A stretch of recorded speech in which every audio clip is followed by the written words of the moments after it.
झगड़ालू औरत। बहुत समय पहले की बात है। एक गांव में कविता नाम की एक लड़की रहती थी जिसकी शादी हो चुकी थी और उनकी शादी को 5 साल हो चुके थे। आज कविता का अपनी सास से झगड़ा हो गया। 2 दिन पहले वह अपनी पति से किसी बात पर लड़ पड़ती थी।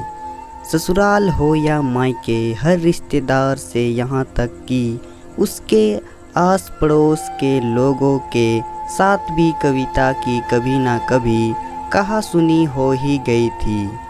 हालत यह हो चुकी थी कि लोग कविता के साथ अब बात करने से भी कतराते थे। उसे देखते ही अपना रास्ता मोड़ लिया करते थे। कविता अपने आप को अकेला महसूस करने लगी थी। वह चाहती थी कि इस परिस्थिति को किसी तरह सुधारा जाए।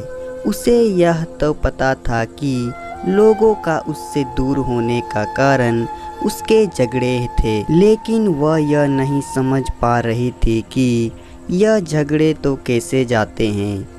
उसने इस सवाल का जवाब ढूंढने के लिए अपने कुछ बुजुर्गों से पूछा, कई किताबें पढ़ डाली, इंटरनेट पर नई ब्लॉग्स चेक किए, लेकिन उसे कहीं पर भी संतुष्टिकारक जवाब नहीं मिला।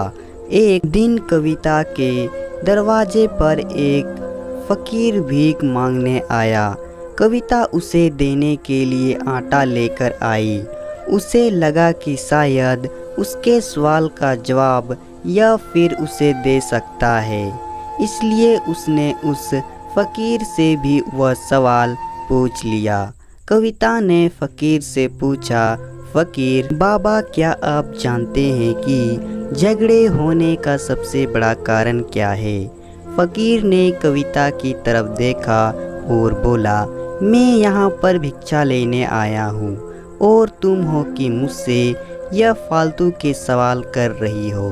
फकीर की बात सुनते ही कविता बहुत गुस्सा आया। उसने कहा, घर घर जाकर भीख मांगने वाले तुम मेरी बातों को, मेरे सवालों को फालतू कहते हो?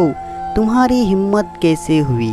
कविता ने और भी कई अली बुरी बातें उस फकीर को सुनाई। कविता अभी गुस्से में बोल रही थी कि फकीर बीच में बोल पड़ा, झगड़ों के कई सारे कारण होते हैं, लेकिन ज़बान पर काबू ना होना यही झगड़ों का सबसे बड़ा कारण है। फकीर की बात सुनकर कविता गहरी सोच में पड़ गई। फकीर ने भिक्षा का आटा लिया और वहां से चला गया। तो दोस्तों, कहानी पसंद आए तो वीडियो को लाइक करें और साथ ही साथ चैनल को सब्सक्राइब भी कर दें।